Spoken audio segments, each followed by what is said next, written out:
కేరళలోని శబరిమలలో రోడ్డు ప్రమాదం జరిగింది. హైదరాబాద్ కు చెందిన అయ్యప్ప స్వాముల బస్సు పంబా నది ఘాట్ రోడ్లో బోల్తా పడింది.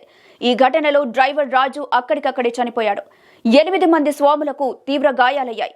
మరో 22 మందికి స్వల్ప గాయాలయ్యాయి. ఘాట్ రోడ్లోని మలుపు దగ్గర బస్ అదుపు తప్పి చెట్లపై ఒరగటంతో పెద్ద ప్రమాదం తప్పినట్టయిందని స్థానికులు చెబుతున్నారు.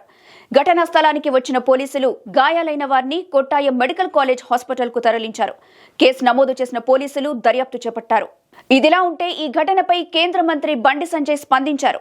దుర్ఘటన గురించి తెలిసిన వెంటనే కొట్టాయం జిల్లా కలెక్టర్తో మాట్లాడి గాయపడిన వారిని మెరుగైన చికిత్స అందించాలని ఆదేశాలు జారీ చేశారు.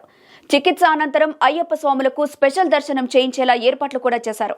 చనిపోయిన బస్ డ్రైవర్ మృతదేహాన్ని పోస్టుమార్టం చేయించి ఉచితంగా అంబులెన్స్ లో హైదరాబాద్ కి తరలించేలా ఆదేశాలు జారీ చేశారు. హైదరాబాద్ తెలంగాణ మాదనపేట నుంచి శబరిమలకు ప్రయాణం చేయడం జరిగింది.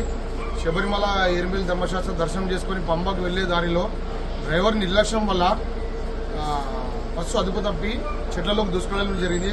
ప్రమాదవశాత్తు అయ్యప్ప దయ వల్ల మాకు ఎవరికి ఏం కాలేదు.